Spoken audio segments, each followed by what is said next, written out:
see what else is going on at this time. Tough. There's 4 other sessions going on.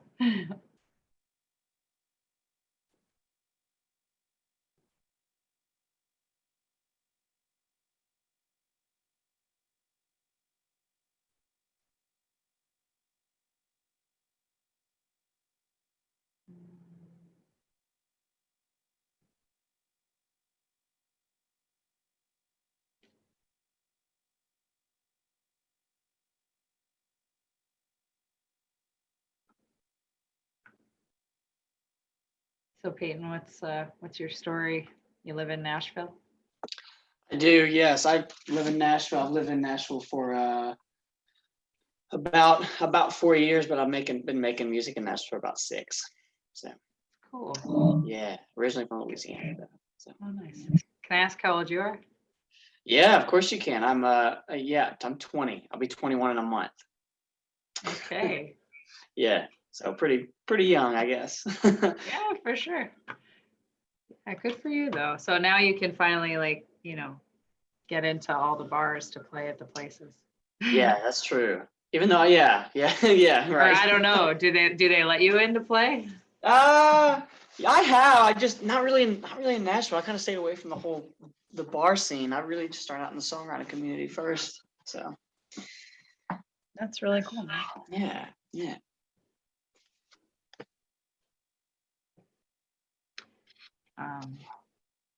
Yeah, I almost moved to Nashville with a guy that I dated years ago. And at the time, he was 28. And he thought if he moved to Nashville, he was going to tell people he was only 24. Just, so it would have more of an effect.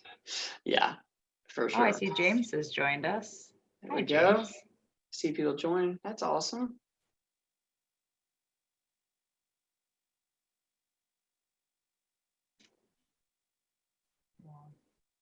Yeah, you're up against some tough competition. those military band guys, tell you what. All right, well, we're gonna wait a couple more minutes. Okay, great. And when we start, do we just jump right into it? Yeah, we can do that. Okay, sick.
So I don't know if but we are recording this and we're going to make it available to people after the fact as well, which is pretty cool. Awesome. Oh, that's sweet.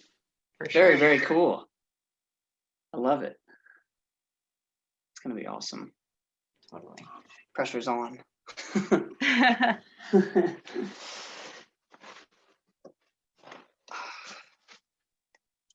Oh, there you go. It's a little activity in the chat there. Okay, there we go. Everybody jumping in there. Perfect.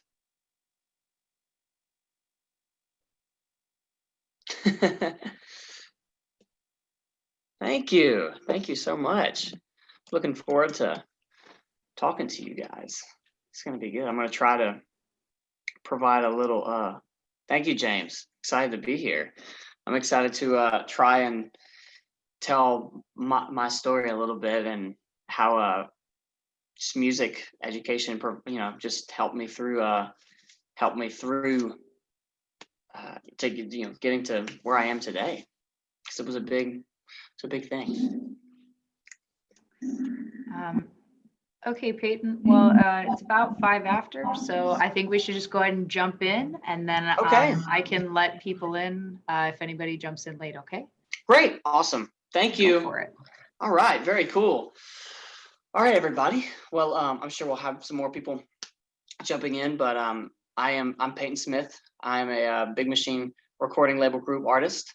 And I'm so excited to talk to you guys today about why I feel that music education is so important, especially during these times. And I'm looking forward to kind of explaining to you how it's played a role in my life, and how I know that it's played a role in other people's lives, and the role that I know it could play in other kids' lives too. Because I think that music is a universal language, and I think it's unlike anything else in the world. So so any chance I get to be able to try to explain and inspire, I think that's why we're put here as artists, is to inspire and make people feel something. So anytime I get that opportunity, I try to take it. And I'm really, really excited to share with you guys my story. So kind of starting off, I am from a little town in Houma, Louisiana. And I don't know if some of you guys might know where that is, but it's literally one of those small towns that's literally revolves around sports and fishing, football and fishing. And it was one of those kind of towns. And it's so Houma is about, I'm sure some of you know where Houma is, but Houma is about an hour southwest of New Orleans. So there wasn't much, there's not much south of New Orleans. But I grew up down there, and my mom and dad didn't play any instruments, but they loved music. My dad was a Def Leppard fanatic. My mom was a 90s country, Brooks and Dunn, Shenandoah. They loved all kinds of music, but my dad played guitar a little bit. He knew 3 chords, but not really enough to get through a song, if you will. And but they always played music around me. One of my earliest memories was maybe when I was 2 or 3. Was listening to, I don't know, the Gaither Vocal Band. I don't know if you guys know the Gaither Vocal Band, but I remember hearing that, and for some reason I was always drawn to that kind of music. It was very, I don't know, made me feel really warm. And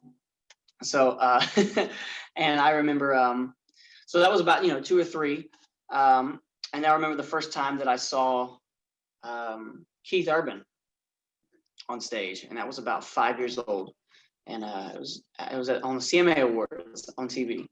And because I'd grown up with Def Leppard and 90s country, I felt like those two worlds collided together when I saw Keith play. It was electric. It was rocking, but it was country, and it really, really inspired me, and I loved it. So I went out and bought. I saw somebody said, "I see you own Keith's first 3 albums." So did I. I mean, I remember my mom went out and bought those because I just became obsessed with that kind of guitar playing and that energy live and that connection. Right? It's the connection that gets us. And then, so I think I got my first drum set when I was around 6, and I started playing drums, and I love the rhythm. I still love anything with rhythm. I think in Louisiana alone, rhythm is a big thing. You have to want to make people dance, And then I got one of those keyboards, and then the last thing I got was a guitar, and I started learning guitar at 9. I wanted to learn guitar at 6, but my fingers weren't quite able to get around the fretboard. But I started learning at 9. I learned 3 chords, and then I got into the school talent show. And I started writing my first song. It was a song called Carnival Ride. It was incredibly, incredibly terrible, but I will say it was a terrible song. But you got to start somewhere, right? But I will say that school talent show, it was the first open door for me to know this is what I want to do. This is what I want to do. And I remember, I wasn't playing. I didn't really know enough chords on guitar yet, so I sang a cappella. And that was the first sort of glimpse into, whoa, like, okay, this feels like this is calling to me, this, this musical passion that I've always had. It just became even more evident that I wanted to do that. And then, so that was about 4th, 5th grade. And I guess about 6th grade, 6th, 7th grade, I was in middle school, went to Montague Middle School. Shout out Montague Middle, MMS. And it's funny, I never got in band. I never was in band or anything. But I loved music, and looking back now, I can't believe how many people weren't in band but still loved music. But thought that was kind of the only way to get into music, and it really surprised me thinking about that then. So anyways, so while I wasn't able to get into, while I didn't get into band, I got into, why did I choose not to join band? Good question. I just loved playing guitar at that point, and I remember talking to the band leader, and I would have loved to have played electric guitar on that. And it just,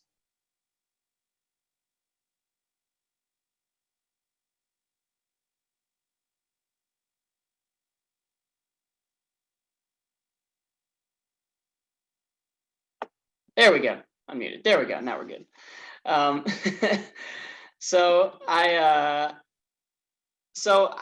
I remember talking to the band leader, and he just said, well, guitar doesn't really belong in a high school band.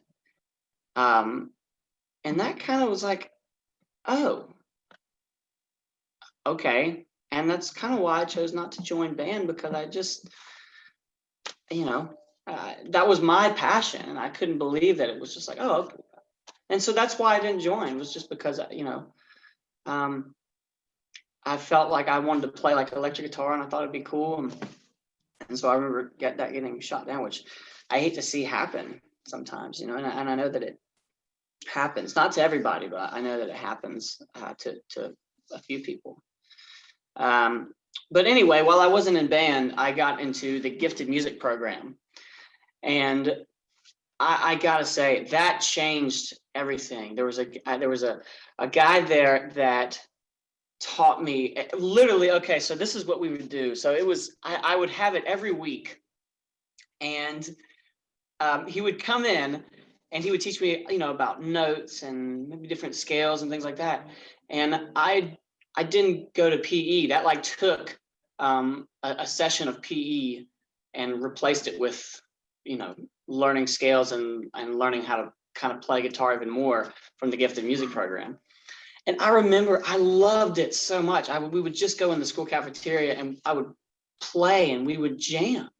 We would literally just jam for 30 minutes. It was like the ultimate, like, don't get me wrong, I love playing kickball and I love doing that stuff, but it was so great to connect with somebody else that played music like that. And it inspired me. It really did inspire me. And I remember, I guess I must have been about 13.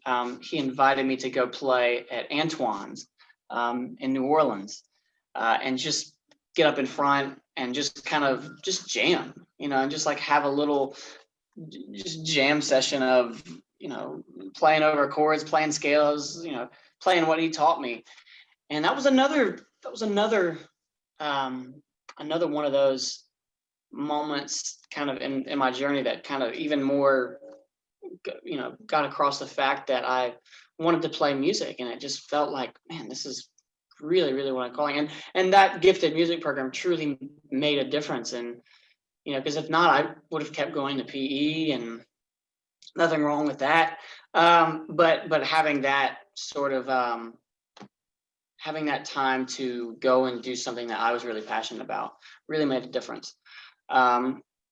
And then I played the first ever talent show, I guess, the first official big talent show. And there's a link, I believe, somewhere that we have on here of colder weather, of me playing colder weather for the first time. And that right there, that was the one that talent show made me realize, all right, this is what I want to do forever. And I'm not sure where it is on here. Are you ready for that to be shown? Yeah, absolutely. If we can show that, that would be great.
No, there was no auto-tune mic.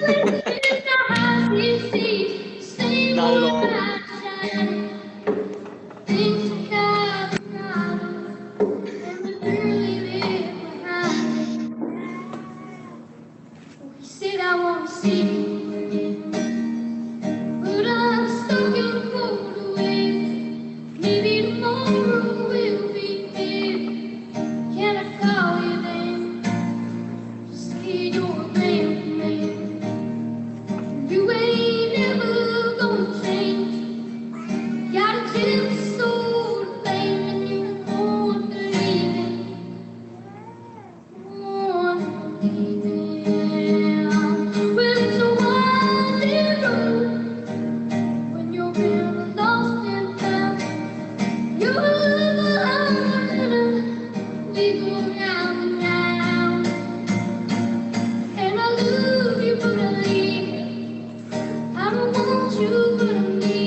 Thank you, Brett. Thank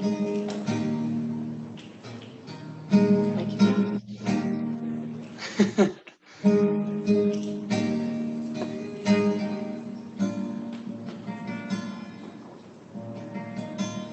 Thank y'all so much, 7th graders and 8th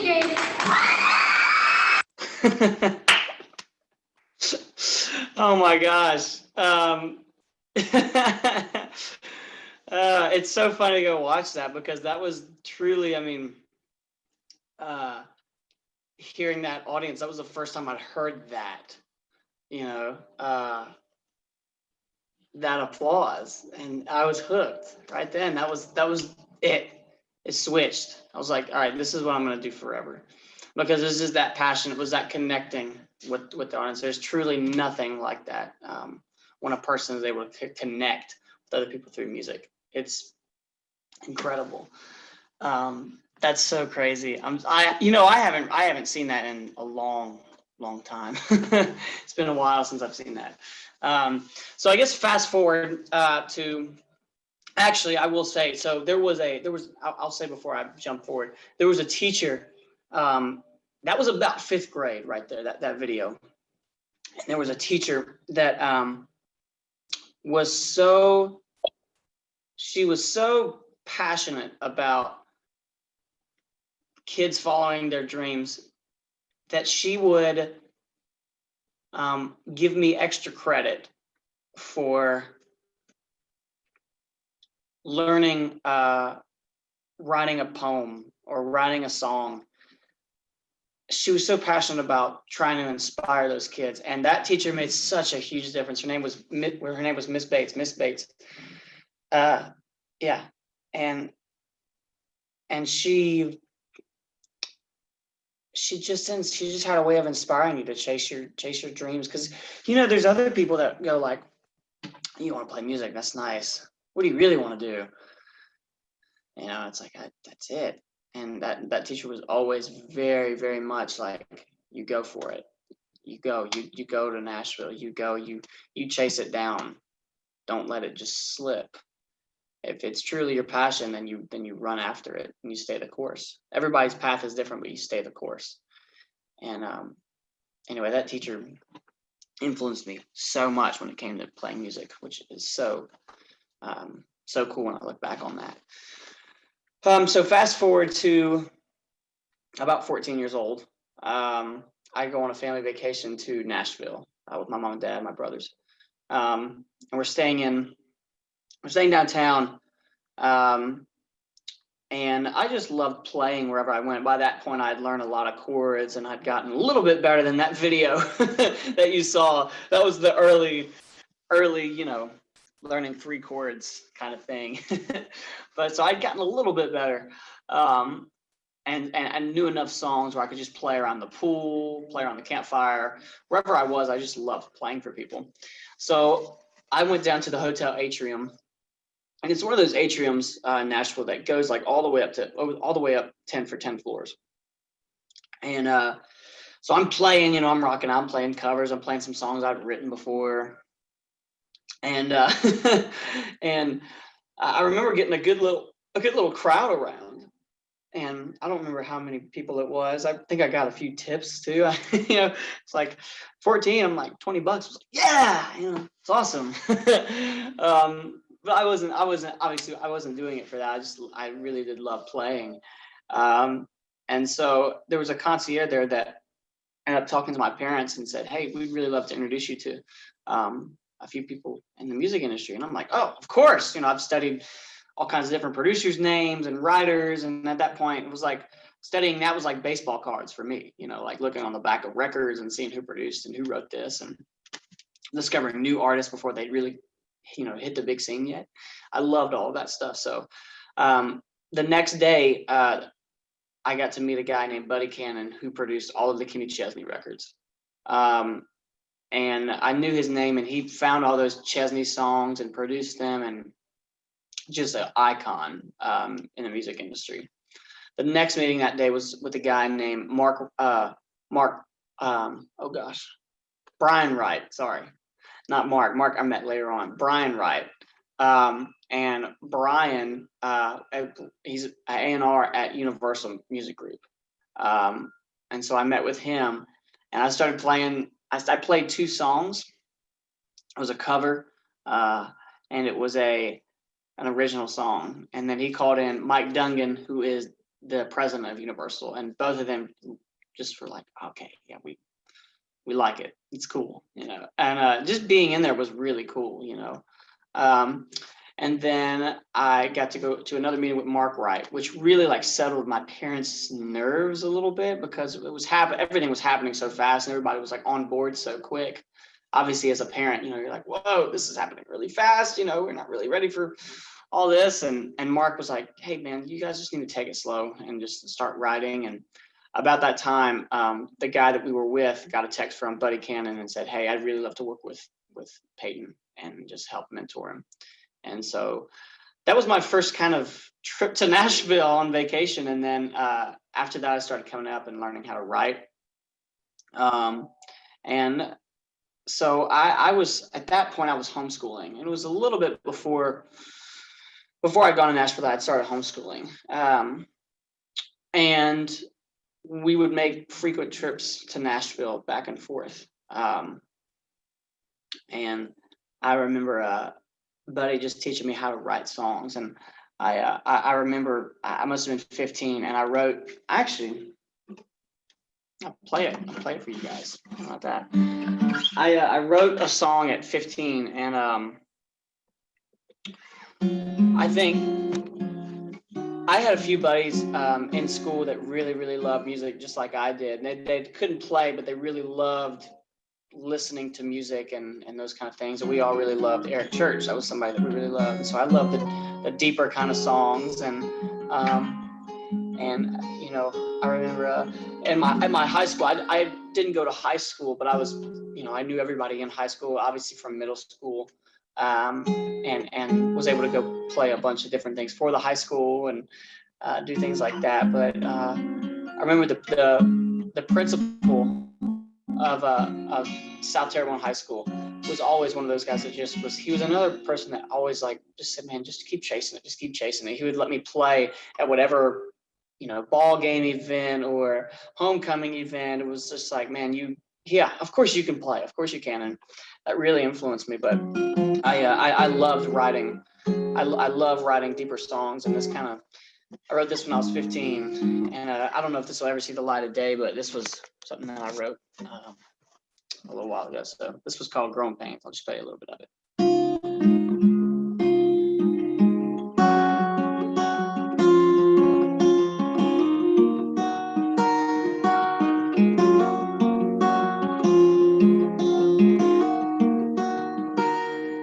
If you play with fire, you're gonna get burned. At a young age, that's a lesson I learned. Striking a match, Dad said, don't play with lighters. I didn't listen, the flames got higher, and I thought driving fast would be a blast, till I got pulled over for hitting the gas.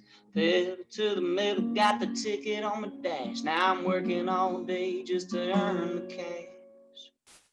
It's just something that you gotta go through, whether you like it or not. It's gonna happen to you more than a time or two.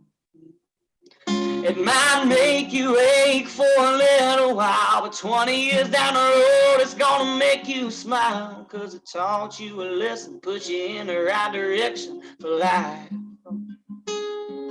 It's just one of those things that'll never change. Growing pains.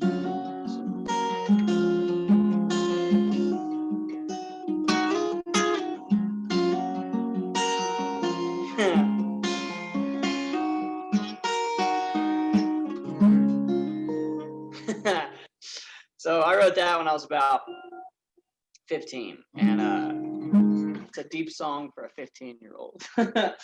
But I wrote that by myself, and but about 15, 16, I started co-writing with a lot of people in Nashville, guys like Casey Beathard and Tom Douglas, who've written Eric Church and Kenny Chesney songs, and just heroes that I really love. And were kind of like mentors to me. So there was a lot of this in Nashville, going back and forth, and we'd get close to a record deal, and then we wouldn't, and then we would, and then so it was definitely an up and down journey, like that very much. But what carried me through it all was the people that really spoke into me, at an early age.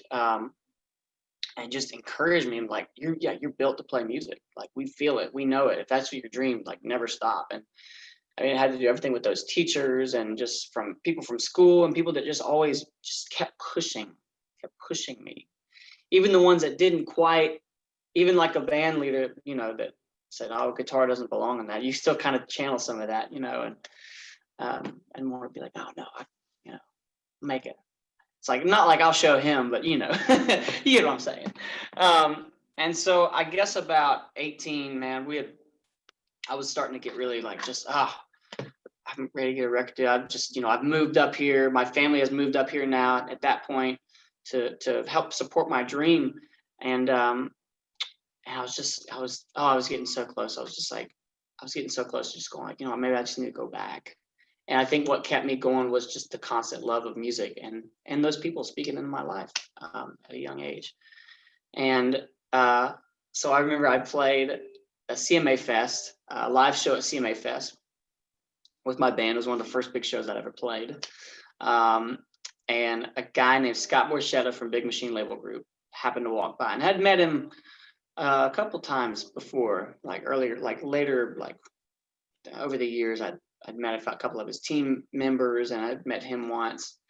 And but anyway, he happened to, let me see what James say. Can you speak to what your family gave up to help you fulfill your dream? Yeah. I mean, you're giving up your home. You're giving up your hometown. I mean, my dad also was learning a ton in the music industry as well. So I mean, it was his job. But I just, everything, really. I mean, normalcy, the normalcy of just being in your comfort zone. So that's very true, to what my family has given up to help fulfill my dream. Can you speak on how COVID, Brett, thank you, man. I appreciate it. Can I speak on how COVID has affected, my career? So I'm gonna get right into that. Right here. As soon as I finish telling you guys kind of where that headed afterwards.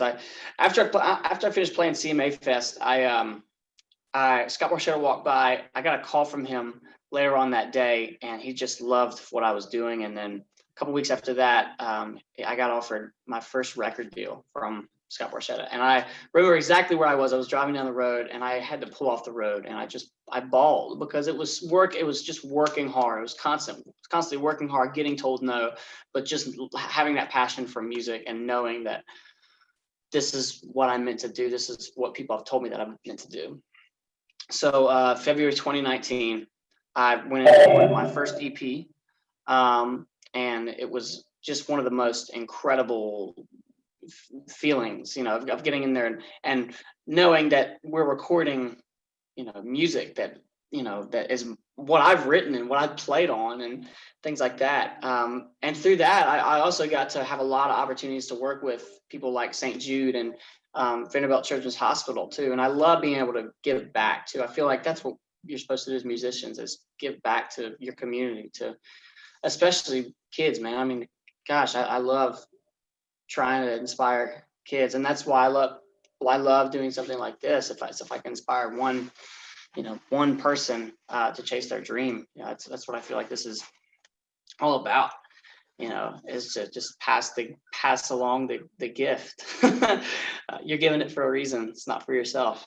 And so I guess so our EP came out, and it's done incredible. It's been amazing watching that support from people. And then 2020 was just going to be this huge year. Like we had so many things, man. January, we hit the ground running. Like I Knew was our first single out to radio. In February, I had my Grand Ole Opry debut. Chris Young invited me out on his 2020 tour. My first big tour, I was actually going to have a tour bus, and then radio tour, where we went to go around different parts of the country and meet radio and play them like I Knew You Would, and hope that they would love our song. And so, man, February, oh, dude, it's just going to be a crazy year. Like, it's just going to be epic. We're so excited. March 10th, like, I got put off a radio tour, and I remember thinking, oh, well, 2-3 weeks, we'll be back to it. And here we are, November. And so that really, I don't want to say that killed anything, but it definitely affected. I mean, obviously we can't play shows. I couldn't play shows. I couldn't really control what my song on the radio was doing at the time. But it was blowing up on Spotify and Apple Music and what we call DSPs, which is anywhere you listen to music. It was just blowing up there. I think it ended up at like 50 million streams altogether. So it was incredible what Like I Knew You Would. That was the song that did that. It was incredible how that happened. And then, in quarantine, I dove right into what I know best, which is writing. And,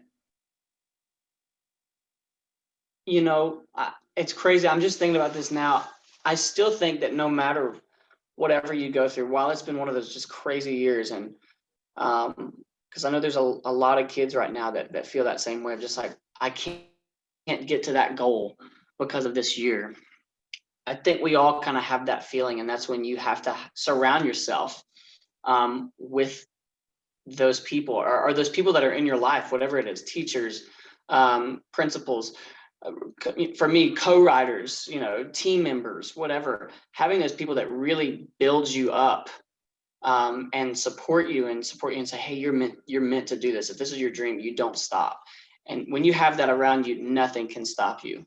And I thought that it was just a really, I found that being very, very inspiring in quarantine and through this year. And so I just started writing again. And I'll play you one last song before I kind of explain what one of our goals are to do in this next part of the new year, to get out, because I've realized, man, a lot of our core audience too is high school people from elementary to high school, and wanting to connect with them, and then realizing that there's a lot of kids going through a lot of tough times right now. And so I'm gonna play you guys a song that is really personal to me, and this is what something this could be anybody,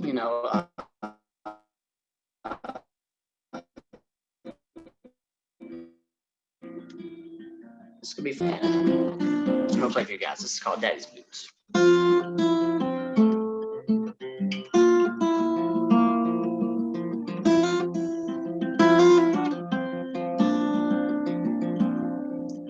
They get thrown on early before the sun came up. Walk on down that driveway, jump in that old truck. I can hear that diesel slinging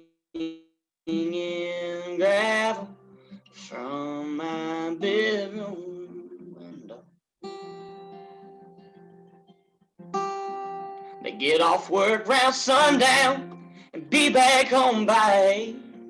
Man, they'd make mama mad, tracking dirt in from the day. He'd slip 'em off, I'd slip 'em on. Way too big for a kid that small. They were tough just like him, have a soul that don't quit. A lot of hard times that they got us through.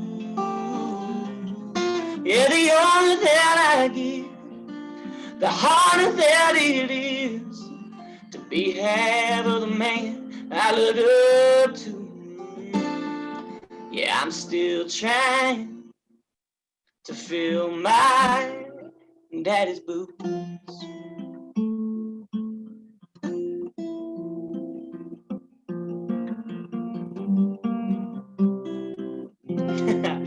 Anyway, that's a song called Daddy's Boots that it's one of the last songs at one of the last shows I played in February. And that happened to be at my Grendel Opry debut, which was pretty incredible. Talk about a dream come true, especially if you're a kid that grew up loving country music, and you know that when you grow up loving country music, your goal is to get to the Opry stage. I know there's a lot of kids out there that have that dream of like they know what the Opry is. It's just like, oh my gosh, like yeah, like that's where you want to get to. And I got to play that song. I got to fulfill that dream in February.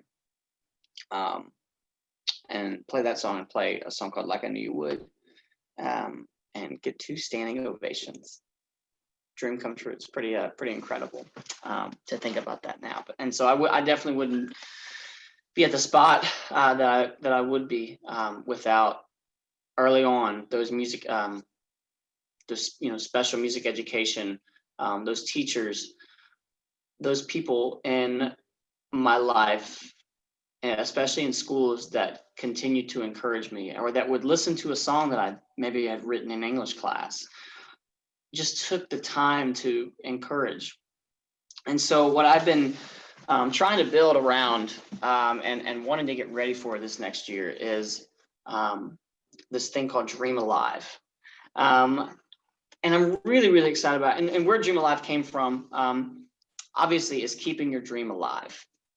Especially in a time right now where it's really tough. Hopefully we're going to be back out there on the road next year. But for kids, I know it's really tough right now to sometimes find, especially in school, in sports, in their passion, whatever. It's sometimes very tough for them to follow that, because we're not able to get into, maybe we're not all the way able to get into schools or not have a normal thing in schools. And especially those kids that love music. And what I really would love to do with this is identify with students who clearly just have that passion for music, whatever it is, if it's band or if it's not band, if they have an interest in writing songs, if they have an interest in country music, if they have an interest in whatever kind of music that is, that's who I want to identify with, because I was that kid, and I don't know if I had that. I had teachers that would encourage.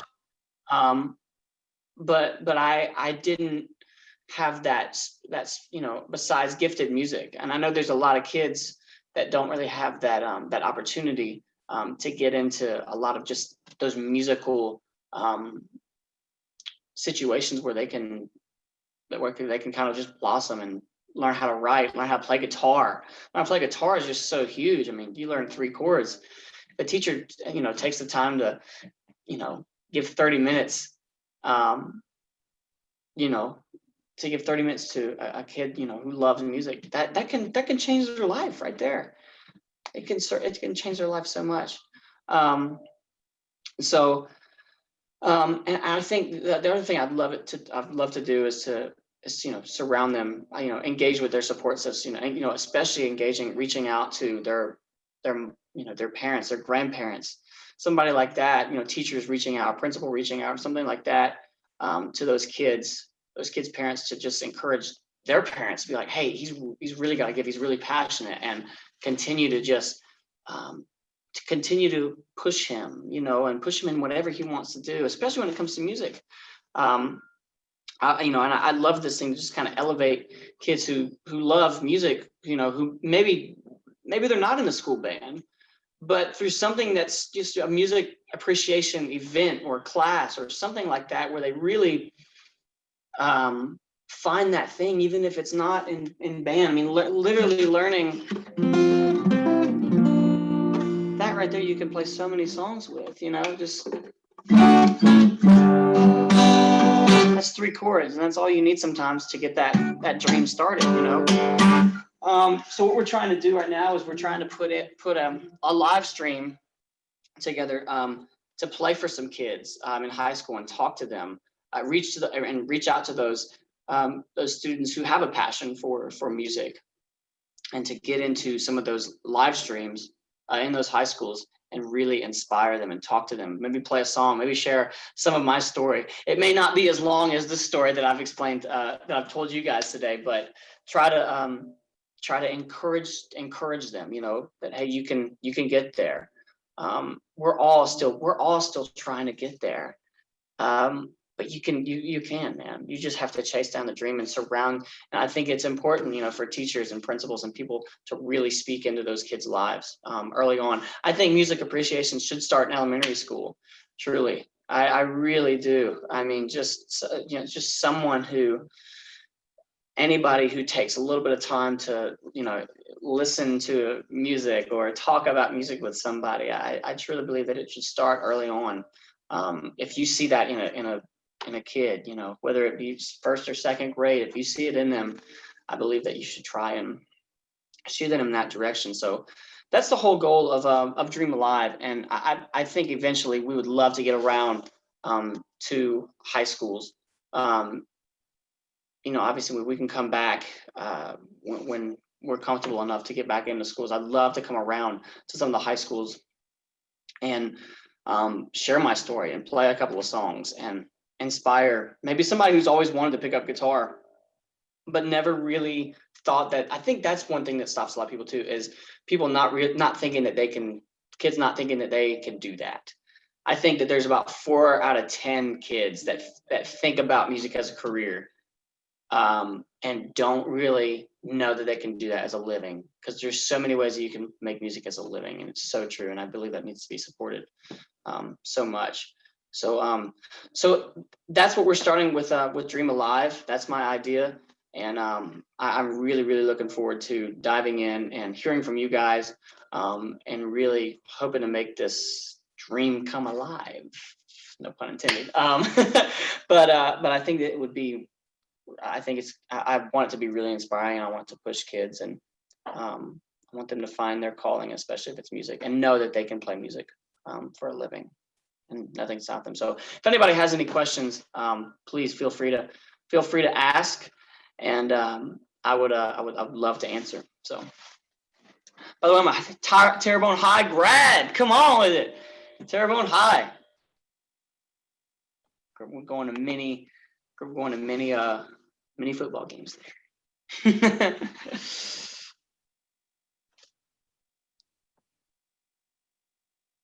Many years ago, okay. Yeah. Well, I'm only 20, but thank you. And I'm old, and I'm not Scotty. Oh, okay.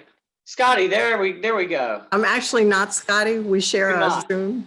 But that's okay. Gotcha. Okay. Very cool. Enjoyed your story, Payton. Thank you so much. Thank you. Keep dreaming. Yeah, I will. I absolutely will. Thank you. I appreciate that.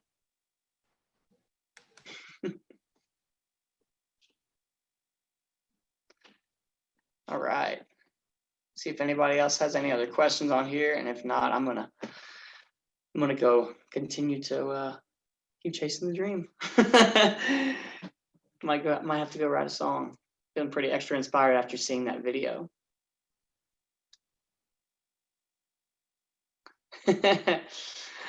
How do I get my own kids to practice? Okay, that's a good question. You know what? So I was with a 9-year-old this past week who had he was telling me, he's like, yeah, I've taken guitar, I was trying to take guitar lessons 3 times, and I just kind of quit. I think so much of it is not forcing that really upon them, just like surrounding it. And maybe it is like taking the time, like, hey, practice, maybe teaching them how to play a song. I truly think that if you learn how to play a song first, sometimes, then learning 3 chords, sometimes 3 chords can work, but if you can teach them how to play like something as simple as one of their favorite songs, and getting them to learn, that's a big deal, because then they're like, oh, so not only that artist can do that, I can do that now too. I know that was how it was for me when I first learned my first Keith Urban song. I thought that was pretty cool.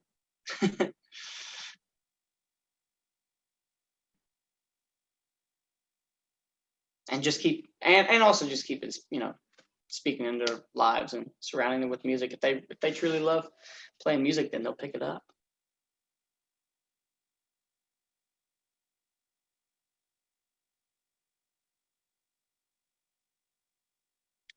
Thank you guys so much. I appreciate the question. On Spotify now. Thank you. I appreciate that very much. Thank you.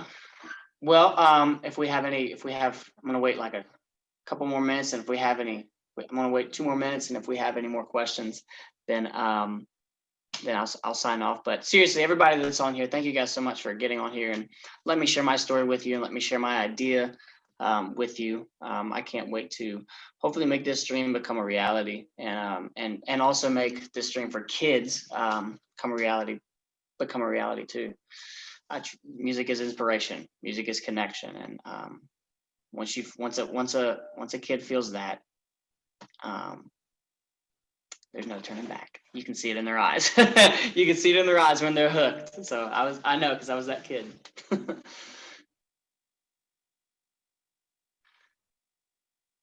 Red Rocks. I love Red Rocks. I hope to get there very, very soon. We were actually supposed to play there this year, but next year, 2021, we'll be there.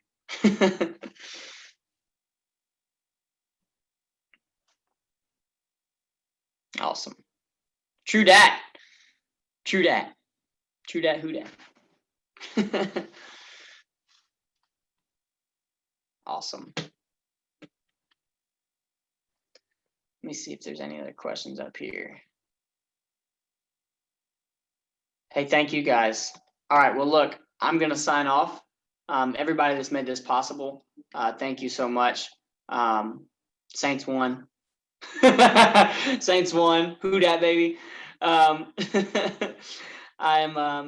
very, very honored that you guys asked me to be a part of this, and sorry if it was such a long story. My life story. And then again, I've only been here for almost 21 years, so according to my clock, I guess it's long.